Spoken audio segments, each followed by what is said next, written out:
Hello दोस्तों, पिछले video में हमने आपको कन्वर्जन फार्मूला बताया और उस पर बेस्ड कुछ क्वेश्चन दिखाए। कन्वर्जन फार्मूला का अर्थ ये है कि डिग्री सेल्सियस के पैमाने को किस तरीके से फ़ारेनहाइट के पैमाने या केल्विन के पैमाने या रीमर या रैंकाइन के पैमाने में किस तरीके से चेंज किया जाता है, उसका फार्मूला क्या होता है वो मैंने आपको बनाकर दिखाया था। ठीक है, और 2-4 क्वेश्चन भी उसमें किए थे अपन। उसी टॉपिक से बेस्ड कुछ क्वेश्चन मैं लाया हूँ। इन क्वेश्चनों को करने के बाद अपन आगे बढ़ेंगे और आगे के जो भी पॉइंट्स होंगे उसको डिस्कस करेंगे। ठीक है, तो आइए पहले क्वेश्चन को कर लेते हैं। किसी रोगी का तापमान, पहला क्वेश्चन है कि किसी रोगी का ताप 40 डिग्री सेल्सियस है, तो इस ताप को फ़ारेनहाइट तथा केल्विन में बदलिए। ठीक है, फिर से मैं बार बार कन्वर्जन फार्मूला आपको बताते जा रहा हूँ ताकि अगर आपको लर्न ना भी हो फिर भी आप बना लो। ठीक है, तो क्या होता है वो आप C-0 लिखते हो डिग्री सेल्सियस के लिए, और ये 100-0 लिखते हो, और फ़ारेनहाइट का F, ये C था तो यहाँ पर F -32, क्योंकि स्टार्टिंग या यूँ कहे कि फ्रीजिंग पॉइंट ऑफ किसका फ़ारेनहाइट में 32 होता है फ्रीजिंग पॉइंट। ठीक है, अपॉन क्या इसका बॉइलिंग पॉइंट क्या होता है, तो बॉइलिंग पॉइंट इसका होता है 212 -32। ठीक है, तो आपका C, ये ज़ीरो को लिखने की कोई आवश्यकता नहीं है, इज इक्वल टू F -32।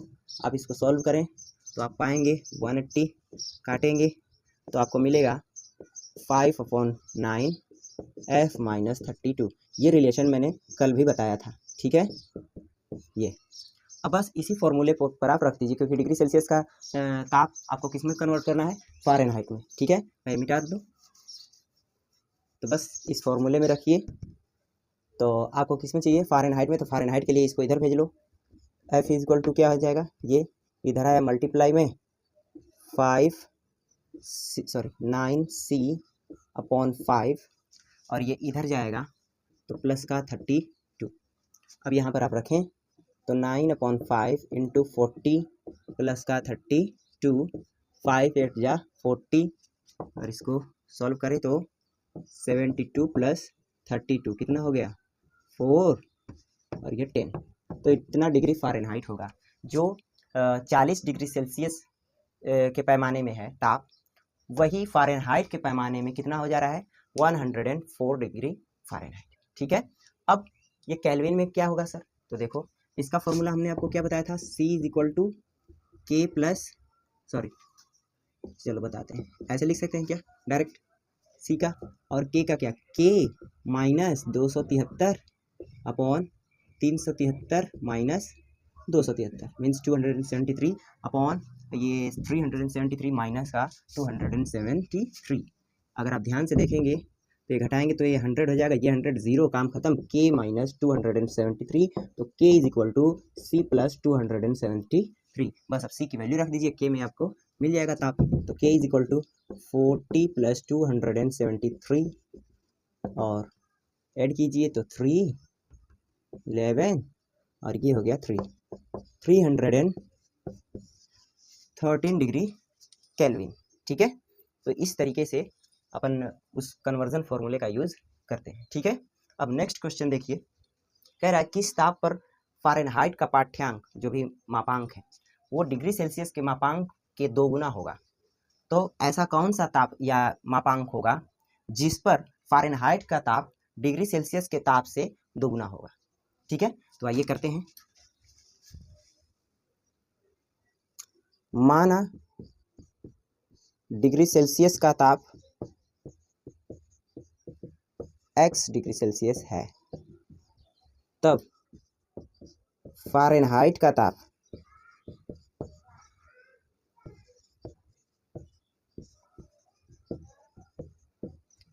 क्या 2x डिग्री फ़ारेनहाइट होगा, बिल्कुल होगा ना। हाँ, और ये प्रश्नानुसार है,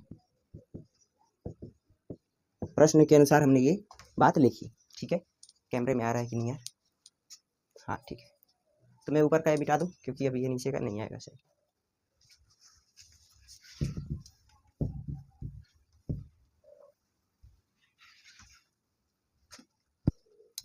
तो देखिए, अब क्योंकि हमें इसको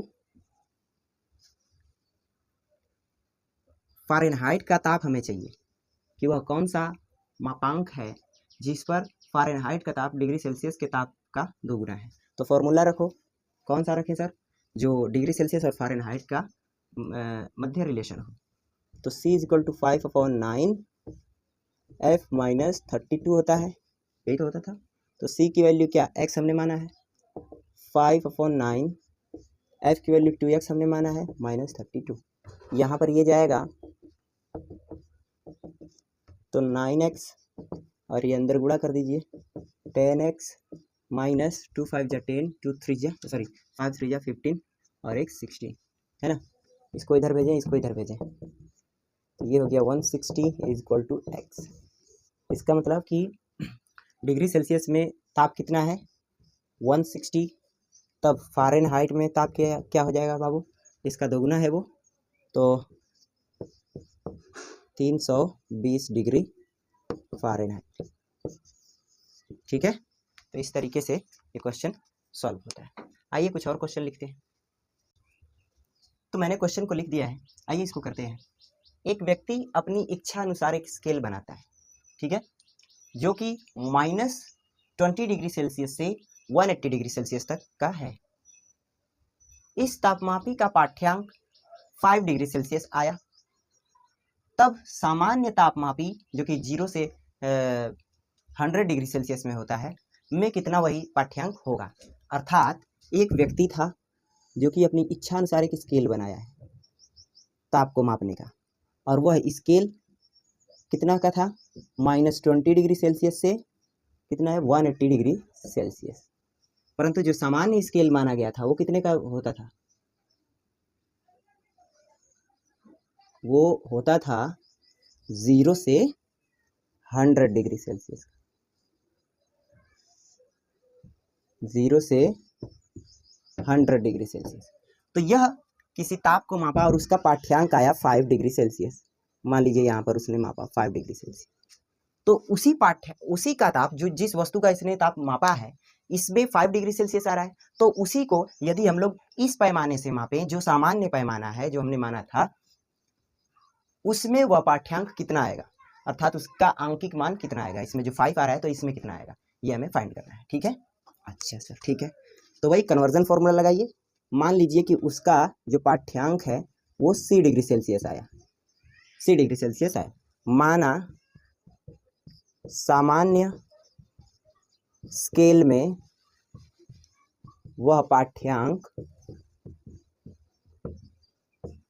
C डिग्री सेल्सियस है, तब या x मान लो, x डिग्री सेल्सियस है ना, x डिग्री सेल्सियस है, तब तो फॉर्मूला क्या बनेगा बाबू इसके लिए, C minus 0/100 minus 0 is equal to, अब इसमें देखें क्या इसका पाठ्यांक कितना 5 माइनस ये -20, क्योंकि ये देखो आप, तो ये लिखा हूँ उसी तरीके से इसमें जब मैं लिखूंगा इसका फॉर्मूला, तो ये यहाँ पर -20 अपॉन क्या आएगा 180, क्योंकि ये boiling point minus freezing point, तो boiling point minus freezing point. ठीक है, चिन्हों का ध्यान रखें। तो और अगर आप सॉल्व करोगे, अच्छा x का मतलब यहाँ पर आप रख सकते थे x, ठीक है, अच्छा x/100 या C भी रख कर लगा सकते थे। ये देखो माइनस और माइनस प्लस हो जाएगा ना, तो 25, और ये भी माइनस और माइनस प्लस हो जाएगा तो 200, 2020 x is equal to 2 1 2 2 2 4.5, 12.5 degree Celsius होगा। ठीक है, अगर हम लोग सामान्य पैमाने में मापें तो उसका ताप कितना होना चाहिए 12.5 डिग्री सेल्सियस, जो कि वो अपनी इच्छा अनुसार जो भी स्केल माना है उसमें कितना आ रहा है 5 डिग्री सेल्सियस। समझ में आया? ओके सर, समझ में आया। नेक्स्ट क्वेश्चन करते हैं भैया।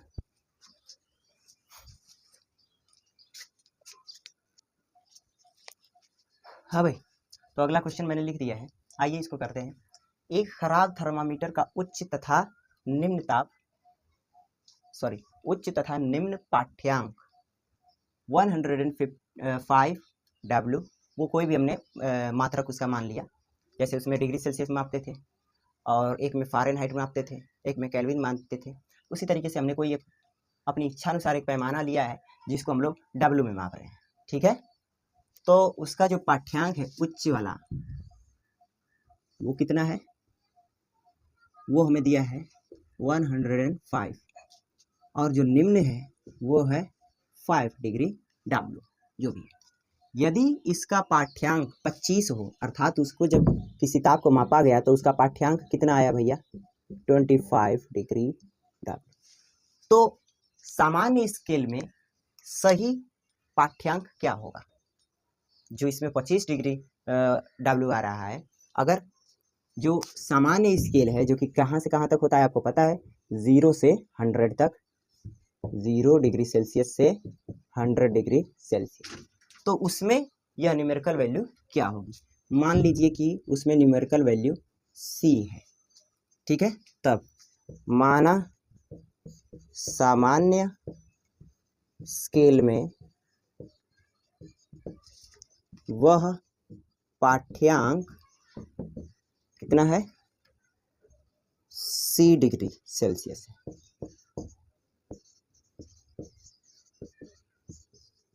तब सूत्र के द्वारा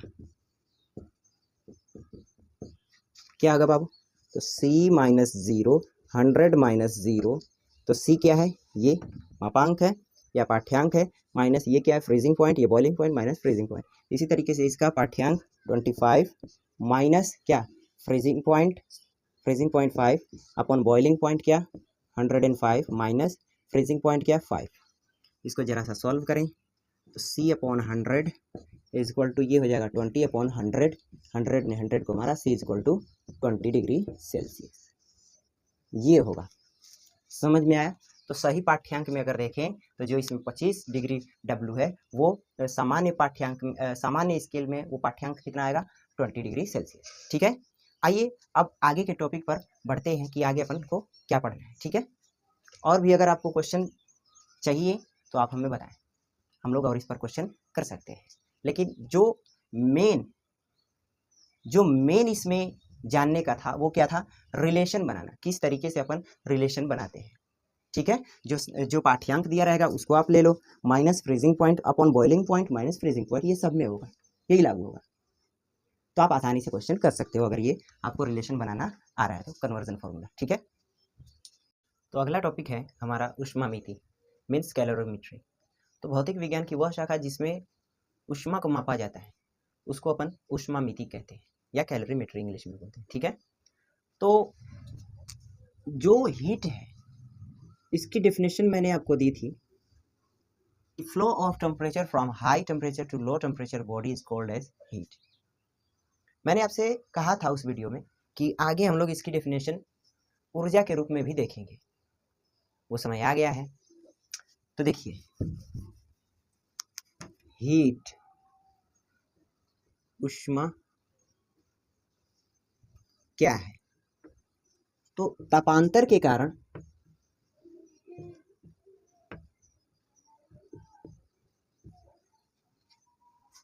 ऊर्जा का उच्च ताप वाली वस्तु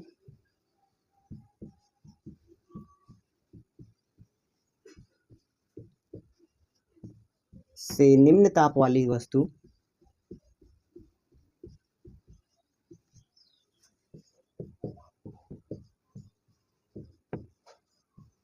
की ओर स्थानांतरण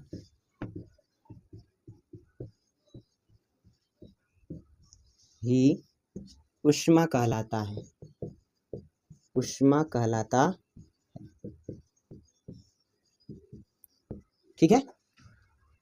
तो तापांतर के कारण ऊर्जा का, आंतरिक ऊर्जा का, आंतरिक ऊर्जा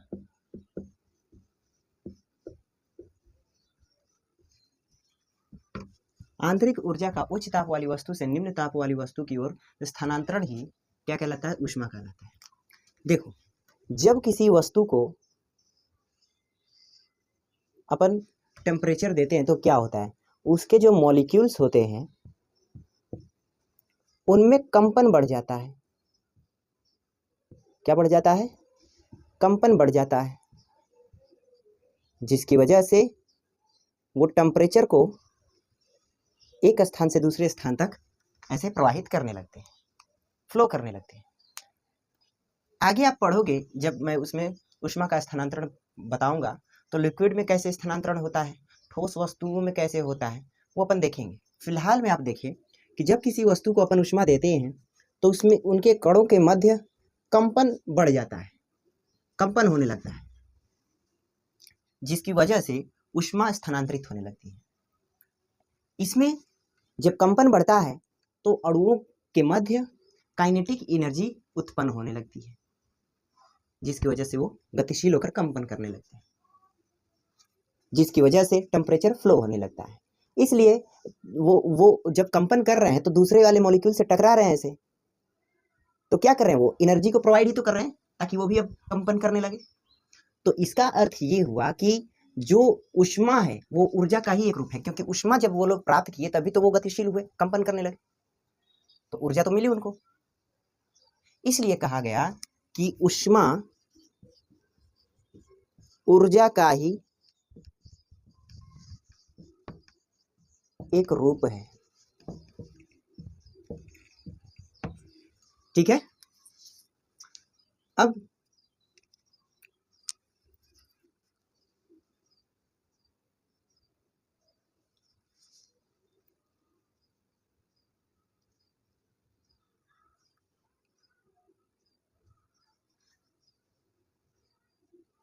एक कैलोरी ऊष्मा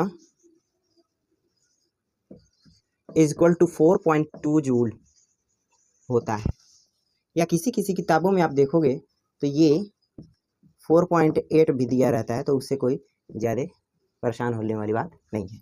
तो एक कैलोरी ऊष्मा इज इक्वल टू 4.2 जूल। ठीक है, इस तरीके से ऊर्जा में कन्वर्ट किया जा सकता है। अच्छा सर, ठीक है। अब ये एक कैलोरी है क्या, ये क्या है, तो देखो एक कैलोरी क्या है, जो 4.2 जूल के इक्वल आ रहा है या 4.8 जूल के इक्वल आ रहा है, वो क्या है, एक कैलोरी क्या भी है, कौन सी ऊष्मा है। तो एक कैलोरी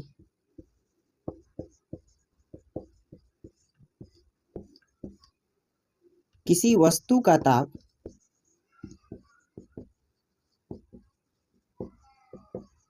1 डिग्री सेल्सियस बढ़ाने के लिए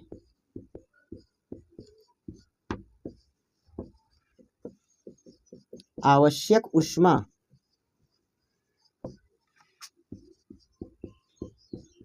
को ही एक कैलोरी ऊष्मा कहते हैं। एनर्जी फॉर्म में बात करें तो कितना वो 1 डिग्री सेल्सियस बढ़ाने के लिए कितना कार्य करना होगा, तो 4.2 जूल। ठीक है, तो एक कैलोरी ऊष्मा क्या है, किसी वस्तु का ताप 1 डिग्री सेल्सियस जब अपन बढ़ाते हैं तो जो भी वो ऊष्मा रिक्वायर्ड होता है, जो जितना भी वो ऊष्मा लेती है, उसी ऊष्मा को अपन क्या बोलते हैं, एक कैलोरी बोलते हैं। और एक कैलोरी किसके इक्वल होता है, 4.2 जूल के इक्वल होता है। ठीक है, समझ में आया। अच्छा, इसका जनरल फॉर्मूला होता है, यहाँ पर लिख रहा हूँ कि 1 कैलोरी, या यूं कहें कि W बराबर J इंटू क्यू, जहाँ J यांत्रिक तुल्यांक है या नियतांक है 4.2। ठीक है, तो इस तरीके से हमने देखा कि ऊष्मा क्या है, तो वो एक ऊर्जा का ही रूप है। 1 कैलोरी ऊष्मा इज इक्वल टू 4.2 जूल। ठीक है, अब आगे अपन देखेंगे कि जब किसी वस्तु को ऊष्मा दी जाती है तो उसमें क्या क्या परिवर्तन होता है, उसके मॉलिक्यूल्स में क्या क्या परिवर्तन होता है, तो देखते हैं।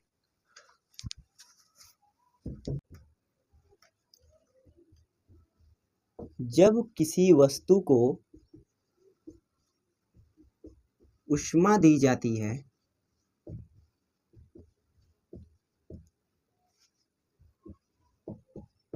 तब क्या होता है, तो वस्तु की स्थितिज ऊर्जा बढ़ती है, स्थितिज ऊर्जा बढ़ती है, और वस्तु की गतिज ऊर्जा में परिवर्तन होता है।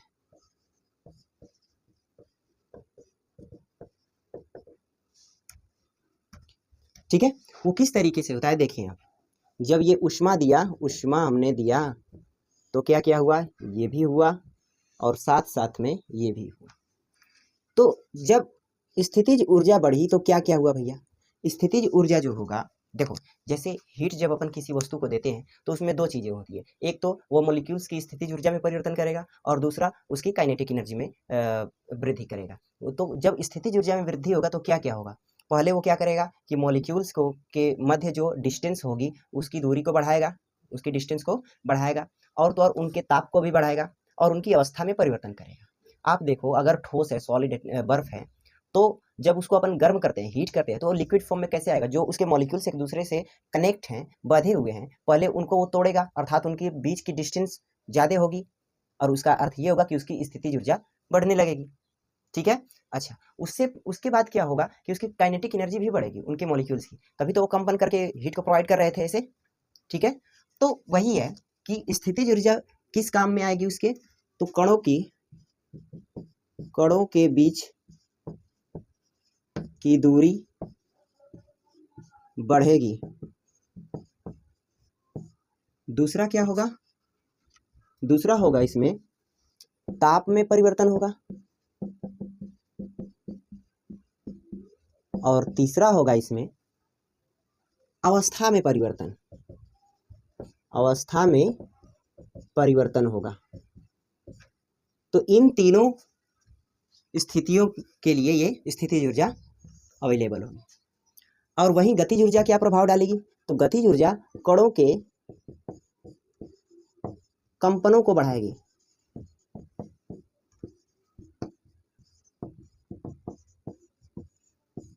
ठीक है, और दूसरा इसमें क्या होगा, ताप में ये भी परिवर्तन लाएगा, ताप में परिवर्तन होगा, लेकिन इसमें अवस्था में परिवर्तन नहीं होगा, अवस्था में परिवर्तन नहीं होगा। तो ये डिफरेंस है कि काइनेटिक एनर्जी इन बातों के लिए होगी और जो गतिज ऊर्जा होगी वो इन बातों के लिए होगी। ठीक है, कैसे सर, देखो जैसे जैसे मान लो कि 20 डिग्री सेल्सियस का कोई बर्फ है, क्या है, बर्फ है। जब अपन इसको हीट देंगे तो सबसे पहले ये क्या होगा, सबसे पहले ये 0 डिग्री सेल्सियस के बर्फ में कन्वर्ट होगा। ठीक है, उसके बाद 0 डिग्री सेल्सियस के पानी में कन्वर्ट होगा, उसके बाद ये क्या होगा कि इसका ताप बढ़ेगा और 100 डिग्री सेल्सियस के पानी में कन्वर्ट होगा। ठीक है, उसके बाद फिर से इसका ताप चेंज होगा और ये 100 डिग्री सेल्सियस के भाप में कन्वर्ट होगा। ठीक है, तो यहाँ पर क्या हुआ, इनके मध्य काइनेटिक एनर्जी बढ़ी, ध्यान से अगर आप देख पा रहे हो तो, लेकिन जो पोटेंशियल एनर्जी था इसका वो कांस्टेंट रहा, वो नहीं बढ़ा। लेकिन यहाँ पर क्योंकि अब अवस्था परिवर्तन हो रहा है, ये बर्फ से अब पानी में जा रहा है, तो यहाँ पर काइनेटिक एनर्जी अब कांस्टेंट रहेगी, ये चेंज नहीं होगी, लेकिन जो पोटेंशियल एनर्जी होगी वो बढ़ेगी क्योंकि अब अवस्था परिवर्तन हो रहा है। उसके बाद अगर आप यहाँ पर देखो तो फिर से यहाँ पर काइनेटिक एनर्जी बढ़ेगी, पोटेंशियल एनर्जी नहीं बढ़ेगी, मीन्स वो कांस्टेंट रहेगी। फिर यहाँ पर क्या होगा कि अवस्था परिवर्तन हो रहा है, फिर काइनेटिक एनर्जी कांस्टेंट और पोटेंशियल एनर्जी बढ़ेगी। तो ये होता है इसमें, जब किसी वस्तु को अपन हीट देते हैं तो ये प्रोसेस होता है। सबसे पहले क्या होगा, उसकी काइनेटिक एनर्जी में वृद्धि होगी, क्यों सर, क्योंकि उनकी अवस्था परिवर्तन नहीं हो रहा है। उसके बाद क्या होगा कि बर्फ से पानी में कन्वर्ट हो रहा है 0 डिग्री सेल्सियस के पानी में, तो उसमें पोटेंशियल एनर्जी बढ़ेगी। और उसके बाद 0 डिग्री सेल्सियस से 100 डिग्री सेल्सियस के वाटर में फिर से जा रहा है, तो अब क्योंकि ये अवस्था परिवर्तन नहीं है, इनकी काइनेटिक एनर्जी बढ़ाएगी। अब यहाँ पर क्या होगा कि पानी से भाप में जा रहा है तो अवस्था परिवर्तन हो रहा है, इसका अर्थ ये होगा कि यहाँ पर फिर से पोटेंशियल एनर्जी में वृद्धि होगी। समझ में आया, तो ये प्रोसेस होता है जब अपन किसी वस्तु को ऊष्मा देते हैं तब। अब आगे बढ़ते हैं।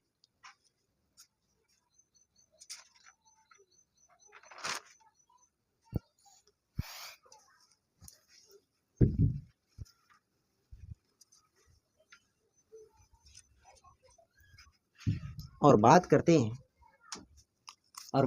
हैं विशिष्ट ऊष्मा के बारे में, स्पेसिफिक हीट।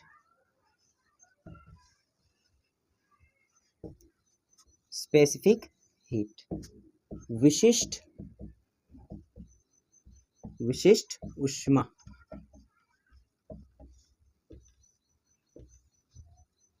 ठीक है, तो विशिष्ट ऊष्मा को समझने के लिए जो एक्सपेरिमेंटली बात की गई वो मैं बता रहा हूं आपको, ठीक है ना। ये साइंटिस्टों ने एक्सपेरिमेंटली बताया है और मैं उन चीजों को आपको बता रहा हूं कि उन्होंने क्या नियम दिए थे। समझ लीजिए, लिक्विड है। उन्होंने कहा, क्या कहा सर, ये एम द्रव्यमान का है। उन्होंने कहा कि जब अपन इसको गर्म करते हैं, एक मिनट, यहाँ का टेम्परेचर आप T1 is equal to T और यहाँ का T2 is equal to T final T initial, ठीक है। अच्छा, उन्होंने कहा कि जब हम लोग किसी वस्तु को हीट देते हैं तो वो उसके डायरेक्टली प्रोपोर्शनल होगा m के, अर्थात उसके द्रव्यमान के। जो दिया गया है लॉ, मैं उसको बता रहा हूँ आपको। लॉ तो नहीं है, मतलब इसको जो भी बताया गया। और Q is also directly proportional to the temperature difference, जो कि यहाँ पर हमने लिखा है T final minus T initial, ठीक है। तो Q अर्थात heat is directly proportional to m into delta T। जब प्रोपोर्शनल का साइन हटाते हैं तो Q is equal to m, या यूं कहें कि S m into delta T। ये S क्या है, ये नियतांक है,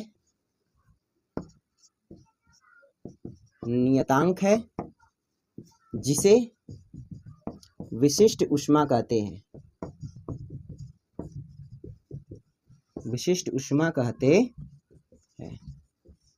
ठीक है। तो S इज इक्वल टू, या इसको ऐसे भी लिखा जा सकता है कि Q is equal to M S delta T। बोलने में आसान होता है और क्या, इसलिए ऐसा लिखा है ना। तो विशिष्ट ऊष्मा S is equal to Q upon M into delta T, ये है विशिष्ट ऊष्मा, ठीक है। इसका मात्रक आप लिख सकते हो,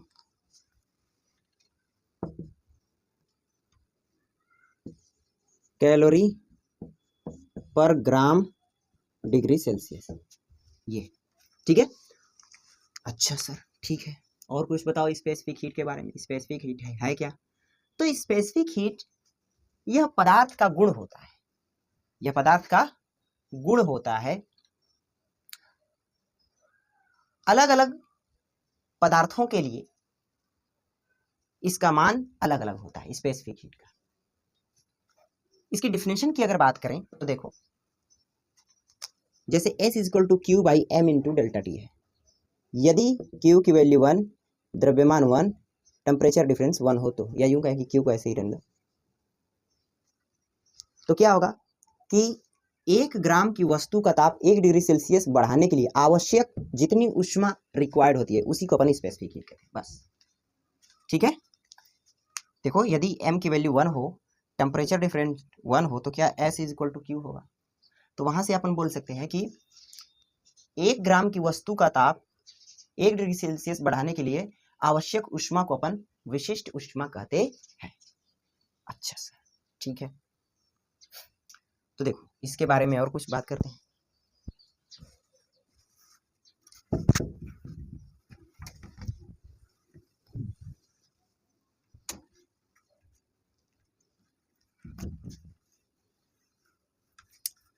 तो 1 ग्राम की वस्तु का ताप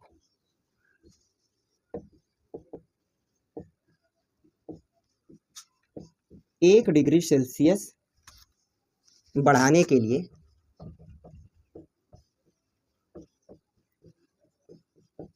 आवश्यक ऊष्मा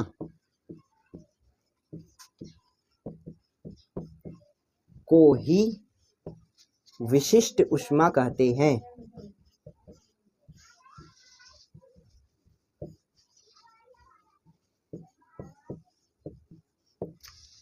विशिष्ट ऊष्मा कहते हैं, स्पेसिफिक हीट। वो क्या था, S इज इक्वल टू, पहले तो ये क्या है कि ऊष्मा कैसे दी जाती, Q is equal to M S delta T। तो S is equal to Q upon M into delta T। विशिष्ट ऊष्मा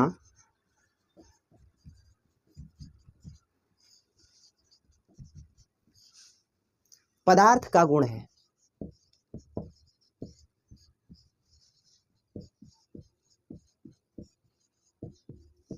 अलग अलग पदार्थों के लिए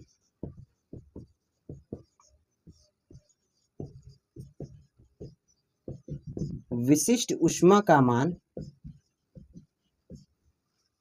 अलग अलग होता है।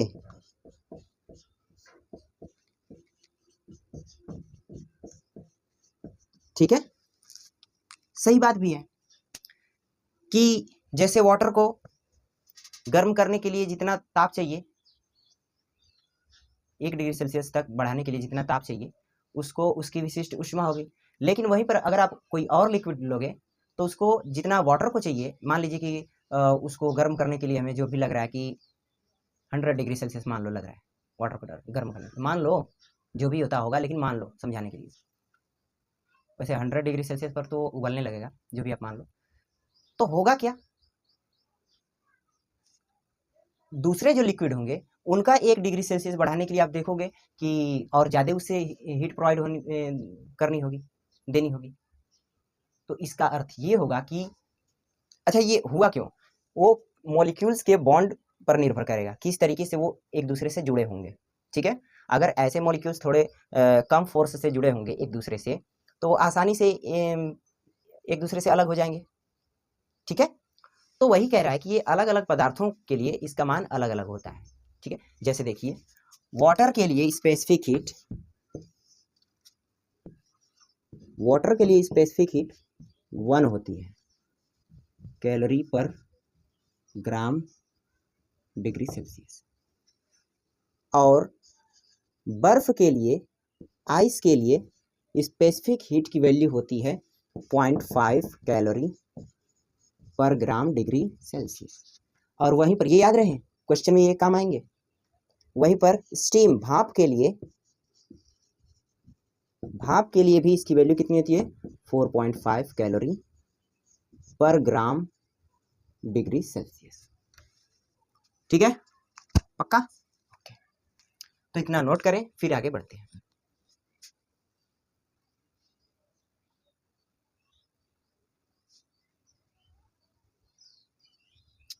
अच्छा, एक बात और मैं इसमें जरा सा भूल गया। अगर आप देखो ये जो मात्रक है, ये सीजीएस पद्धति में मात्रक है। जब इसको एमकेएस पद्धति में बदलेंगे तो कैलोरी को किस में लेंगे, कैलोरी को किस में लेंगे, केल्विन में। या अगर इसको अपन कार्य की मात्रक में फॉर्म में इसको देखें तो 1 कैलोरी को अपन क्या बोलते थे, 1 कैलोरी को अपन बोलते थे 4.2 जूल बोलते थे ना। और ये ग्राम है 1000 ग्राम, सॉरी 1 ग्राम है ना हो, तो इसको 1 केजी में चेंज करो तो इतना हो जाएगा, और डिग्री सेल्सियस तो डिग्री सेल्सियस। तो ये जब ऊपर जाएगा तो क्या बनेगा, 4200 जूल पर केजी डिग्री सेल्सियस, जूल पर केजी डिग्री सेल्सियस। इसी तरीके से इन सबको भी आप चेंज कर सकते हो। ठीक है, ओके सर, ठीक है।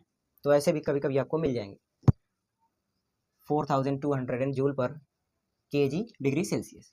अब आगे बढ़ते हैं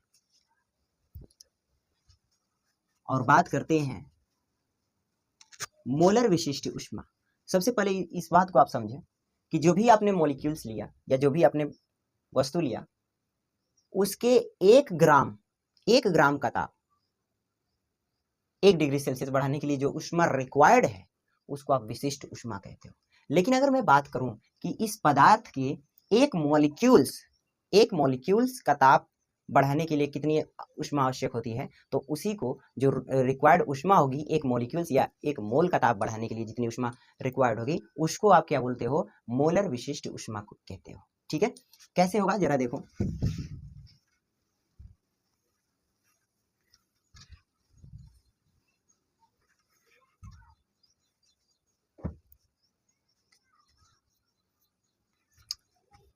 मोलर विशिष्ट ऊष्मा, मोलर स्पेसिफिक हीट, मोलर विशिष्ट ऊष्मा। अच्छा, बुक में अगर आप देखोगे तो जो अभी अभी मैंने टॉपिक बताया विशिष्ट ऊष्मा के बारे में, उसमें विशिष्ट ऊष्मा की जो डेफिनेशन है 1 डिग्री सेल्सियस, किसी वस्तु का ताप 1 डिग्री सेल्सियस बढ़ाने के लिए आवश्यक ऊष्मा को अपन विशिष्ट ऊष्मा कहते हैं। ये केवल ठोसों के लिए ही एप्लीकेबल है या लिक्विड के लिए। गैस के लिए बात करें तो वो डेफिनेशन अच्छी नहीं है। तो कौन सी अच्छी है सर?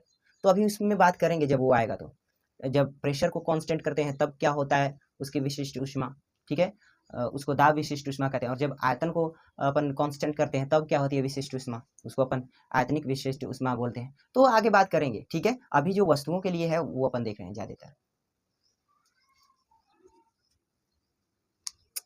तो वस्तुओं के लिए नहीं, अच्छा चलो, एक मॉलिक्यूल का, एक अणु का, अर्थात एक मोल का ताप 1 डिग्री सेल्सियस बढ़ाने के लिए, 1 डिग्री सेल्सियस ताप,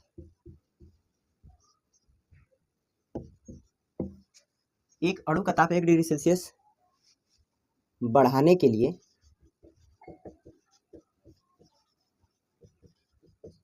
आवश्यक ऊष्मा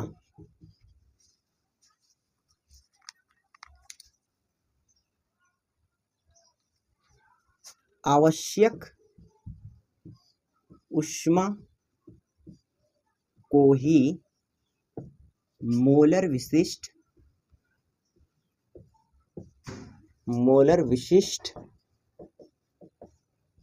ऊष्मा कहते हैं, ठीक है। जैसे 1 ग्राम वस्तु का ताप बढ़ाने के लिए 1 ग्राम N2 अणु का ताप बढ़ाने के लिए आवश्यक ऊष्मा इक्वल टू S है, तब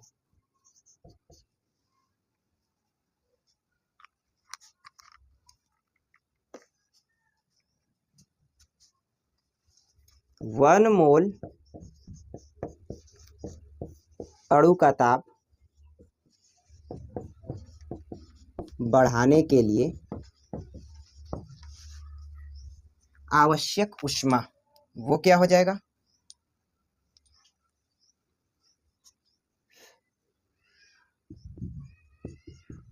आवश्यक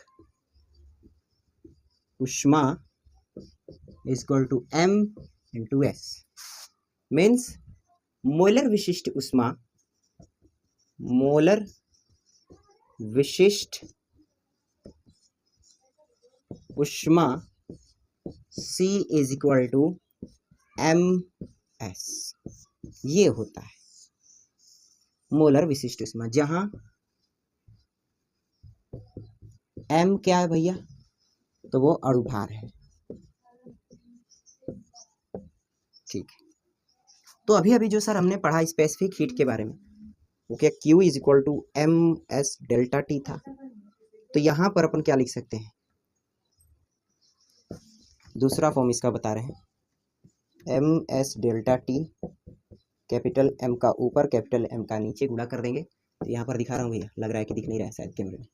MS डेल्टा T जो था उसमें हमने M का ऊपर नीचे गुणा कर दिया। तो अगर आप ध्यान से देखो, चलो कर ही देते हैं, M into capital M S delta T upon capital M। तो इसको आप C लिख सकते हो, और M by small m upon capital M, क्या वो N होगा, है ना, ग्राम में भार बटा अणुभार, यही तो होता है ना। मोल, वन मोल क्या, ग्राम में भार बटा अणुभार, ये तो होता था मोल। मोल निकालने का फॉर्मूला तो इसको आप n लिख सकते हो, किसको, इन दोनों को, small n upon capital M को, इनटू ms जो है इसको आप c लिख सकते हो, इनटू डेल्टा t। तो आपका फॉर्मूला क्या मिला भैया, q is equal to N C delta T, N C delta T. ये याद रखिए आप, ये याद रखिए आप। अच्छा सर, ठीक है, बात तो समझ में आई है, चलो